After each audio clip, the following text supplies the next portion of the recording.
Hello, sir. How you doing, sir? Good evening. You know what? I was just telling Nnamdi before, it's like, you could argue like you was like, if not the first, one of the first to actually combine hip hop and R&B. You know, you need credit for that. Because I was just looking back at the late 80s, early 90s when it was all combining that sound. Who really was combining R&B and hip hop?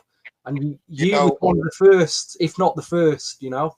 I gotta give it. I was one of the first. I gotta give it to my guy, my label mate, Heavy D. Yeah, we was talking about with Heavy D. I was when Andre had took me after a photo shoot. I was hardcore, and Andre took me on the photo shoot. We was doing the Source cover, and it was Uptown, and it was the Red Bandit was there for I think Motown. I forget what Rich Nice, all of them. Then Andre had the Uptown thing, and he said, "Yo, I'm gonna make you a star, but you got to change.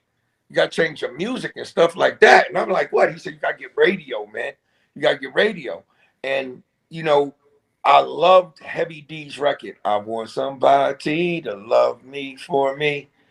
And when I heard that, I was like, man, I'm thinking. I get on the train, I'm going home, and I'm on the Long Island Railroad, and two crackheads were on the train, and I heard them arguing. And she's like, "You don't treat me the way I want to be treated." And it just stuck with me, man. And then I'm on the train, and then this is God, man. God bless Markie D, Prince Markie D. I had beepers, and Prince Markie D he beeped me, and it was so funny. It was at his stop.